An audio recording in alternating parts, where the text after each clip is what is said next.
Hi and welcome to another tutorial for Access users. In this tutorial we're going to start creating the second of our tables for the database, and that is the customer table. Now, as you can see here from my planning list, here are the fields that I'll be putting into the table: ID, first name, last name, address, which could be the street, house number and street name for example, city, postcode or zip code if you like, telephone number, and the date of birth, which might be relevant to a video store. The only change I made from the original list was that I've split the name into first and last name, which is something you would certainly do in a real scenario because it might be useful to sort on the surname, for example, which you wouldn't be able to do if you had a field that contained the full name. Okay, so we'll create the table by clicking the New button on the database window. Again, make sure that Tables is highlighted in your object list. So New, Design View is the route that I go down. Click OK, and we have the design grid open up. And as you know, you have the 3 columns: field name and data type, and the description if you want to add some kind of information about the field. And further down we have the properties, which we'll be setting as we work through the table. So first field is customer ID, and that will be an auto number. So as the previous table, we're going to use this field as a way of uniquely identifying the record, and I'll make no changes in the field properties for this one, leave it as it is. So come down to field number 2, and this will be first name. Tab across. I'll leave that as text, and I'll leave the properties field size, or the text field size, as 50 characters. But I will change the requirement. Again, I want to make that as a required field, so somebody has to type in the first name, and I will not permit a 0 length. So these 2 fields I'm going to keep the same for most of this table. So it's required, so somebody has to enter something in the field, and I won't allow a blank entry as a valid entry. Okay, so moving down there, we have the last name of our customer. Again, leave as text, again leave the characters. So again, the only changes is it's required, and 0 length will be no. Whoops, missed that one for some reason. Try again. There we go. Next field is address. Whoops, spell address correctly. And this one I will increase the field size a little bit to maybe 100 characters, because I've only got one address line, so that could include a primary street and then a secondary street. And I'll make that required as well. So this time, instead of actually clicking the drop down, what I'm going to do is highlight the no, and then just press Y on the keyboard. Then I'm going to tab down and press the letter N. That's just a little tip for you. Rather than keeping on clicking and selecting as I was, you just use the keyboard shortcut or the first letter of the word, and it'll set that property. Okay, so we have 100 characters, field size required is yes, and 0 length is no. So moving down, we have city. Again, I'll leave this one as 50 characters. Again, just highlight the no in required, press Y for yes, tab down, N for no, and then click down to my next field, and this will be postcode. Or if you're in the US, you can put zip code in.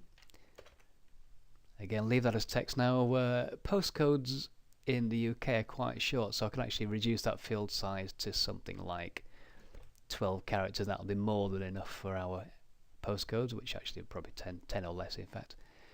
But 12 is fine. Again, required, I will make that a yes, tab down, and 0 length is no. Again, just click down now to the next field. We have the telephone number. Now again, this is something you could divide up into the area code and the main number. I'm just going to combine the 2 in my field. Now again, because a telephone number is a number, you might think, well, I'll set maybe the data type to be a number. But whenever you do that, you have to consider whether or not you'll be doing any calculations on the field. If you're not going to do any calculations, leave it as text, because it doesn't make really any difference, and it gives you a bit more flexibility in terms of formatting. So you could separate the area code from the main number, for example, using some field formatting. I'm not going to do anything like that, but I'm just going to leave it as plain text with no formatting, As you can see, I've got format and mask options there, which I'll come to in a future tutorial.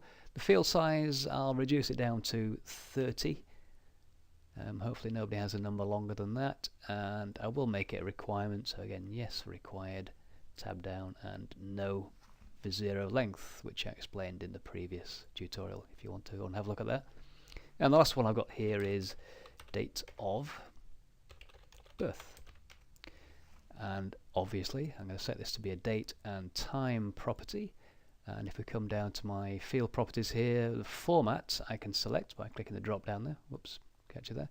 And I'll just set it to a what should we have? We'll have a short date. Now you see short date there includes 2 digits for day, 2 digits a month, and 4 digits for year, which is perfect for what I need. On required, I'll set that to yes, so Y for yes, and this time if I tab I go into a different property called index. Now I'm not going to bother setting the index on it. Again, I explained that in a previous video. It's basically about increasing the speed of the searches on your database, which with a typical computer these days probably won't make that much difference on a say a database with a couple of thousand records. However, you'll notice that there is no allow zero length option here, and the reason for that is on a date field that option simply isn't relevant, so there's nothing to set there. And really that's my table created. So I'm going to set the primary key. Again, this tells Access which part of the database is the thing that uniquely identifies the record, which as we know is the customer ID. So just click anywhere in the customer ID field, click on my little key button there, sets the primary key, then I need to save it, click save button, and I'm going to call it customers. There we are. Press enter and we're done. And just finally, if I click on the show the data sheet view, so there we are, ready to enter the first record. Click into first name and we'll type in our first customer. Address, what should we call it? 14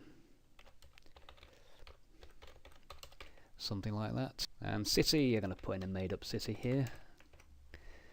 If you've ever read Roy the Rovers, you'll know where Fulchester is, or maybe not. Postcode, again, just make any old thing up there. Telephone number, doesn't really matter. And date of birth, just tab across to that. And date of birth, we will have 15th of May 79, let's say. Okay, so 15/05/1979. So again, with the date of birth, because I set the format, I just had to enter the basics of the date, and Access automatically, for example 79, recognised that it should be 1979 as opposed to 2079, which is useful. And that's it. So there's my first record. I'm going to close that table down. Okay, so we have our first two tables created. So then the last table to create here is this rentals table. Now the only thing I'm going to leave off this time is the late fee field at the bottom there, and we'll leave that one out for now and come back to it later on in the project. So I'm just going to move that to one side and we will start to create this table. So first thing, of course, is make sure you have tables highlighted. Always a good idea if you're creating a table in the object list there. Click on New, click on Design View, click OK. That's one way of doing it anyway. Okay, so let's get started. So first field name is rental ID. Again, very familiar. I'm going to tab across, and this time I'm just going to show you a keyboard shortcut. Just if I press the letter A, it puts auto number in for me automatically. I can then tab through to the next field, and the next field is going to be the date of rental. Tab across and I can type the letter D for date. Again, just tab through. The next field is going to the movie rented, and so here I want to access the list of movie titles from my movies table in the form of a lookup. So first things first, just tab across into the data type. I'm going to click on the drop down this time and choose lookup wizard. Now the thing I want is already highlighted where it says I want the lookup column to look up the values in a table or query. Well, it's in a table, so that's okay. Just click on next, and those are my two tables that already exist. So I'm going to click on movies, click next again, And here are my fields from the movies table, and I can simply click this arrow here to move across the movie ID and the movie title. And that's all I need to put into my lookup column. The movie ID part is important because that's what links the tables together. Okay, so that's the primary key from the movies table, which will link to the primary key in the rentals table. So those are my fields. Click on next. And here I've got the option to sort the list. I'm going to choose the title. So they'll be sorted alphabetically on the film title. Click on next. And there's an example of what I will see.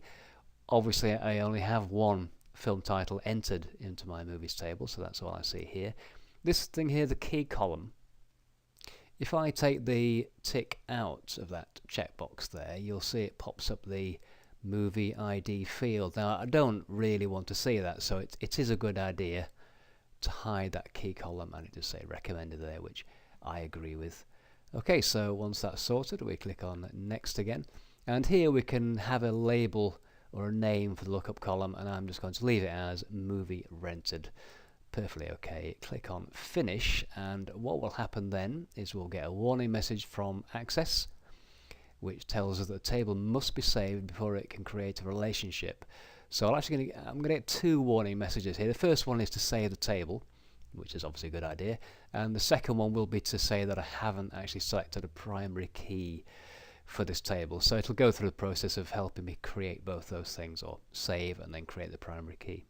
So I'll save first, and this is going to be the rentals table, so I shall type in the table name rentals, click OK, and here's my second warning, which is to say there's no primary key defined, and if I say to Access OK, choose a primary key, I'm going to click on yes, and if we go back to the rental ID, you will see the little key symbol is now indicated on in the rental ID field name. So that is my primary key, which is what I wanted anyway. If for some reason I didn't want that as a primary key, you can simply click in that field name and click on the primary key button, and that takes the primary key symbol away, and I can choose another field, for example date of rental, and set that as a primary key if I want. So the primary key button here just acts as a switch on and off. So I'm going to go back and reset the rental ID as a primary key, so just click into rental ID, click my primary key button, and that's now reset as the primary key. Okay, so moving on to the fourth field, and this is going to be the customer field, so just type in there the word customer, tab across, and here we're going to look up information from the customer table. So again, we're okay for the first part, look up information in a table or query, that's okay, click next again, and this time make sure the customers table is highlighted, click on next, and there we have all the fields available in our customer table.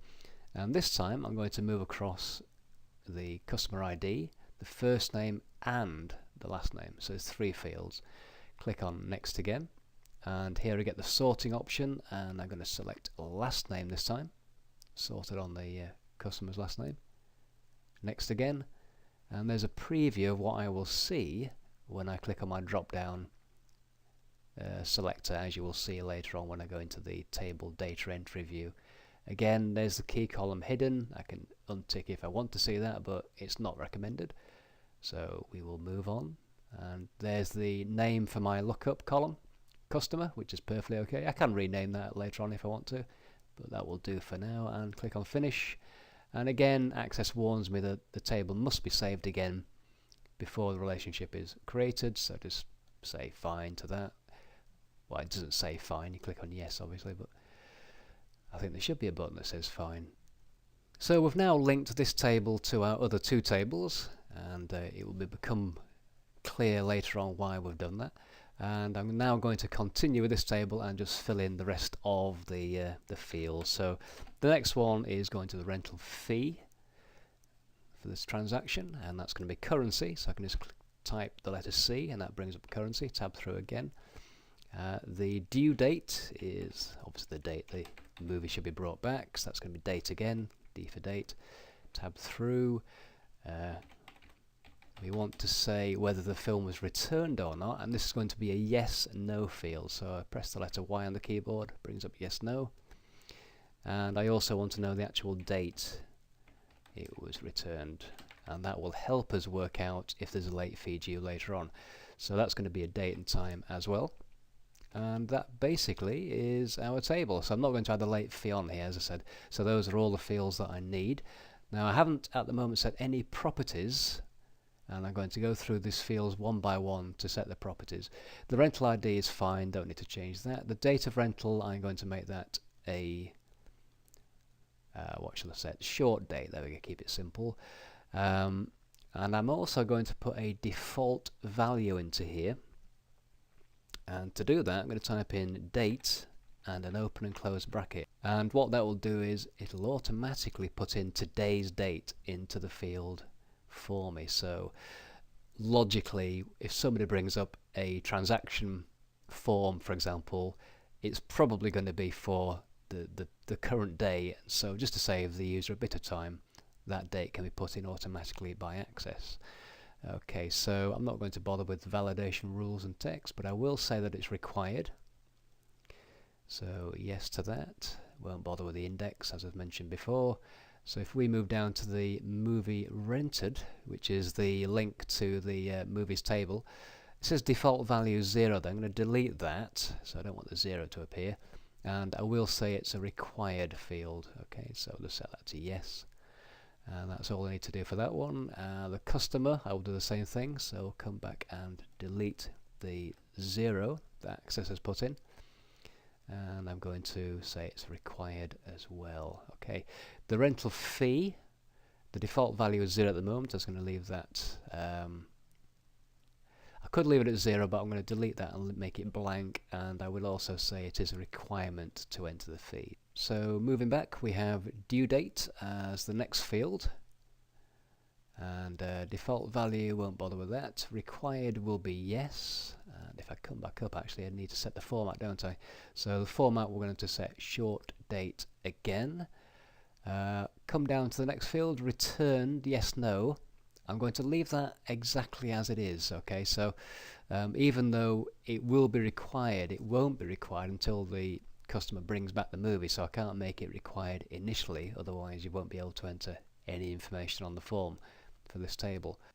And again, the return date, if I just come back to that final one, the format will be the same as previously, so short date. And this time I won't make it a requirement for the same reason that obviously you can't enter in the return date before the customer takes it away, so that will have to be something that is entered later on, and you have to trust your staff to enter that information. Well, I have to anyway. Okay, so that's all done, I reckon, and I'm going to click on the save button again just to update my saved table. Click on the data entry view, and the first thing you'll notice here is that I've got date of rental already entered. Now I can now click in the movie rented column and get the drop down arrow, click the drop down, and there is Star Wars from my movies table. It's the only film I've got, so I better choose that one. Click into the customer table, click the drop down arrow, there's Tom Smith, my only customer at the moment, so choose that. Now you'll notice that when I choose that, although it shows Tom Smith, it only puts Tom into the customer field. Now in reality, behind the scenes, there's actually a reference number in there that we can't see, so we see the first name, but when we come to set the forms up, we will create a more friendly way of seeing this information, so don't worry about that at the moment. The rental fee I will set as $2.99 for the sake of argument. Tab across to due date. Now I'm going to set the due date as 3 days from the original date, so I shall put 28th of October in there. Press the enter key. And the last two fields obviously I cannot complete until the customer has returned the film, so I will leave those for now. So that's it. So I can just click away from that record into the next record, and that will be automatically saved, as you know. So just notice one error. The rental fee should be $2.99, not $2.96. So I'm just going to click on the highlight the fee there and type in $2.99. Enter, and there we are. We're done. Just click away again. I can now close the table, and that essentially is the setup for my database. So I now have all three tables, and what I'd like to show you here is the relationship between those tables. And if on the Access toolbar, I click the Relationships button. That will open the Relationships window, and you can see here in a graphical display how those tables are linked. So you can see the movies table, the rental table, and the customers table, and in each of those you can see all the fields. Scroll up and down, display the field names, and you can also see here this little line that connects the tables. So you can see as I move the rentals field list up and down, you can see that line moves because it's linked, it's locked onto the customer field in the customers table is locked onto the customer field in the rentals table. Likewise, the movie ID field in the movies table is locked to the movie rented field in the rentals table. And again, if I scroll up and down there, you'll see that line on either side move up and down as it tries to hold on to the linked field. So that essentially is a relational database. And the purpose of a relational database is to help you organize the information, so you can separate the information out into discrete tables, so you're not repeatedly entering information. So anytime I need to add a movie, I go to my movies table. Anytime I need to add a customer, I go to my customer table. And anytime I make a rental transaction, I use my rentals table, which links into the other two. Hopefully that makes sense, but that is essentially how Access works. It can get a lot more complicated, it can get a lot more simple if you just use one table, for example. But I do recommend that if you create a database in any real world scenario, that you look at the data and think about how you can break that information up into separate tables, just to make life easier for yourself when you're working with the data later on in forms or reports, etc., as we will see. So I'll close the window down, and as you see, Access says, do you want to save changes to the layout of relationships? This has got nothing to do with how your database works. It's purely this particular view of the tables. Now, the reason it says, do you want to change the layout, is if you imagine that we have maybe 6, 7, even 10 tables or more. It's not unusual. It can get a bit chaotic in this view, and so you might want to organize your tables in a particular way, and Access allows you to save that layout. So for the sake of this example, I will save that layout, so just click on yes, and it closes that view. So that's our tables created, and the next step is to create some forms to make the data entry process a bit more friendly for the users. So thanks for watching this tutorial. I hope you found some things in there that were useful. Subscribe if you would like to keep up to date with my future tutorials, and if you want to make a comment on things you would like to see in future tutorials or questions you might have about this one, by all means leave them down below. So thanks again, and see you next time.